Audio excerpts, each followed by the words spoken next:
Just close your eyes until you're 29. Everybody wants to come up with excuses. I'm this, I wasn't born that way. I'm stuck, I'm in a rut. I wasn't born here, this. You can't be lost in life when you're this young. I'm a female, I'm an immigrant, I'm a minority, I'm transgender. Excuses. Reality, the problem is, nobody cares. Your lack of patience is killing you, slowing you down, and everybody else. Your need of things is killing you. I don't need a fucking watch, I don't need a fucking whip. You need to be happy. Because happiness drives everything. You're not lost in life, you're just early in the process. Everybody's trying to prove something so early. You fucking wrap your head around not giving a fuck about any advancement till you're 29? Please, whatever it takes, call your grandmother, go to your great-grandfather's burial spot, go back to the old country, go to a shelter, do something. Do something that recalibrates your perspective on what is actually going on here. Every person in here fucking won the lotto. You won. Way too many people have made decisions without ever trying. Everybody's judging themselves way too early. You can literally do 4 different things over the next 2 years, 6 months at a time to figure out everything that you think you might like, you should try to do. Doing something around passion is very similar to love. You're blinded because you like it. It's not rational. It's not rational. The number one reason I push patience, man, patience. Everybody's looking up to audit themselves where they are now, is because patience will give you the air cover to take risks. Time is your asset. What I would do is gather as many experiences as possible. The one thing a 20-year-old has over me is 20 fucking years. Get the fuck out of the machine for a second and think about what you're doing here. You get optimism and patience, you're fucking off to the fucking races. The 99% that achieve are willing to sacrifice, be persistent, put in disproportionate work, and think in 50-year terms, not 50-day terms. Just close your eyes until you're 29. Just close your eyes until you're 29.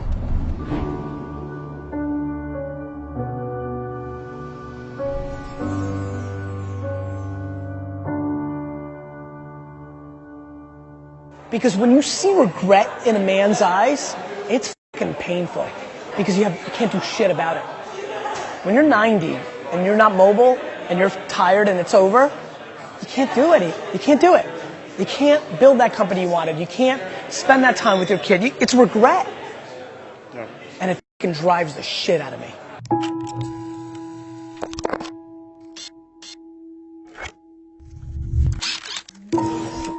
No, look, I think failure has to be quantified. If you fail that you never can get up from it again, that's not a good failure. I think failure and adversity are the two things I think about. For me, as an entrepreneur and very entrepreneurial and always in my own stuff, all the failures along the way, even going back to like the baseball card show when I was 13 and I paid $400 for a table and nobody showed up to that baseball card show. That was a learning lesson. Those micro failures were super, super important.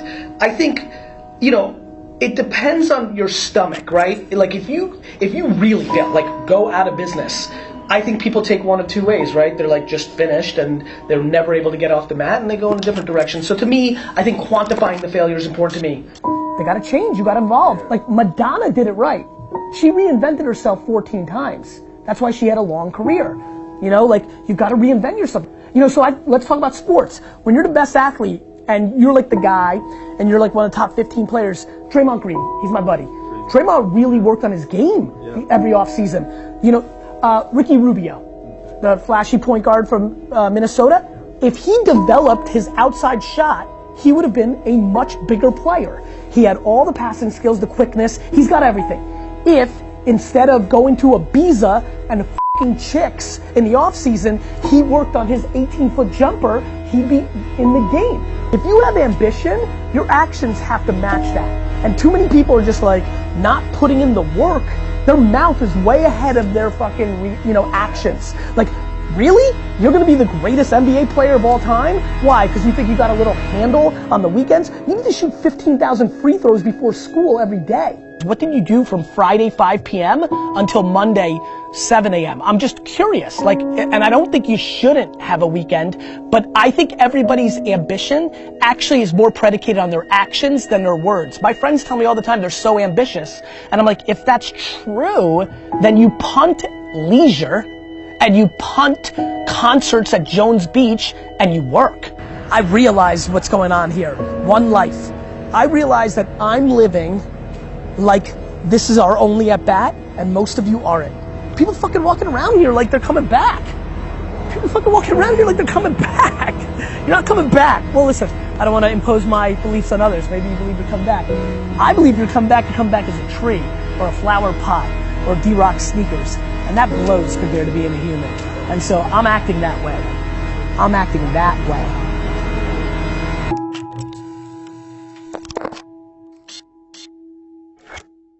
Your first video got how many views? 30, 75. I mean, like, you know, nobody watched. Right? So, like, when I get emails, which I get 50 of them a day for entrepreneurs, I'm like, hey, like, I know you always talk about patience. Like, I've been doing this.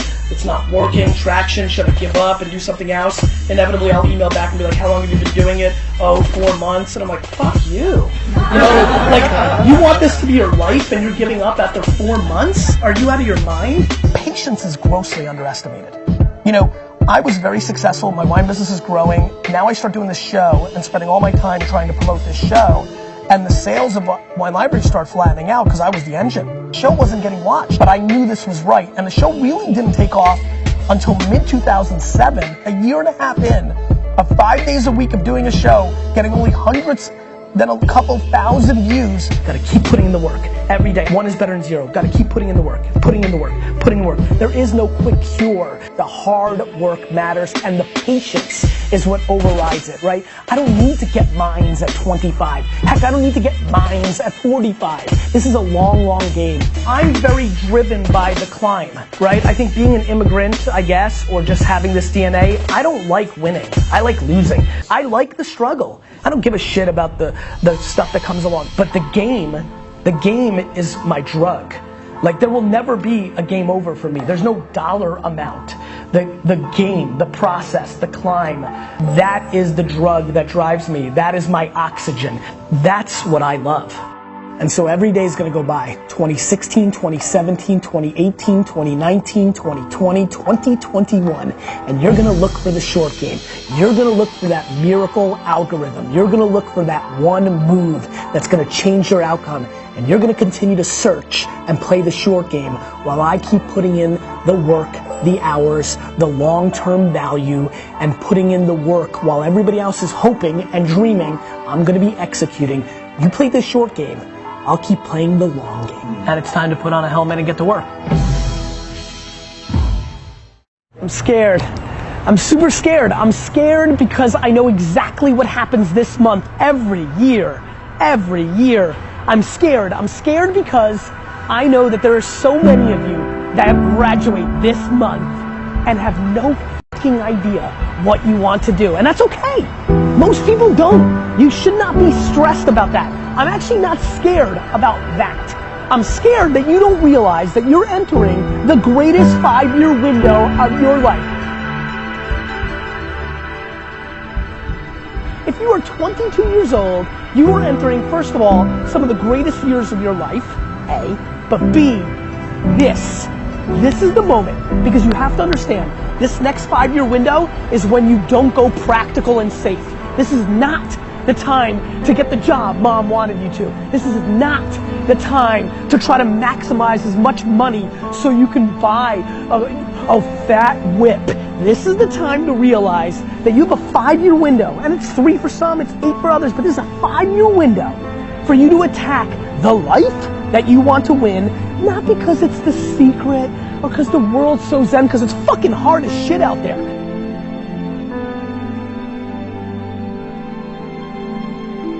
Class is easy, right? What you've been doing for the last 16 years it's structured, it's easy. The world, this thing is hard. However, that contradicts what I'm going to tell you right now, which is this is the best and easiest 5 years of your life, because this is when you need to attack what you love and what you want to do.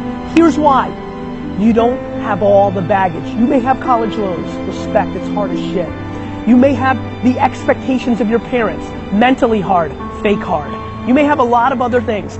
But this is exactly when you can live with 4 roommates in a basement and eat fast food. Do you understand? This is not when the baby's there. This is not when you've been married and you promised. This is not when the world has sucked out all your dreams and hopes yet. You still got this window. And yet, so many of you are so hungry for short-term gains. Like maximizing the job that paid you $3,000 more, but it's not as fun, but you want that $3,000. For what? For what? For a new iPhone? For what? You get to live life one time. And this is the time right now to understand what's actually happening and actually map your behavior to something that will impact you for the next 80 years. So promise me that you understand that the land grab of happiness starts right now. That you don't have to worry about getting that job. What you should do is go and travel and learn. Go and start that business that you've always wanted. Hook up with those 3 teammates and start that band you've always wanted. This is the time to be massively risk oriented. I know that this is when you're supposed to grow up and go see the world. But guess what? The world isn't what mommy and daddy told you. The world is exactly going to be what it's going to be, with or without the way you thought it was going to be. A ton of shit is going to change. The world changes every goddamn day. Right now, what you need to recognize is you can afford to. And again, because I'm scared, I can hear myself talking. I'm not saying it's the secret, it's practicality. When you are in your early 20s, this is when you can grind at your highest levels, because there isn't all the baggage that comes across from life. It's harder for the 42-year-olds that are watching right now to listen to this advice. You can't just wake up tomorrow and be like, let's go. Because little Sally has soccer fucking practice. And because you've got a million other things that are holding you down. But boy, if you're lucky enough to be graduating today with not an idea of what you're going to do with your future, nobody's ever been luckier than you. Please recognize it.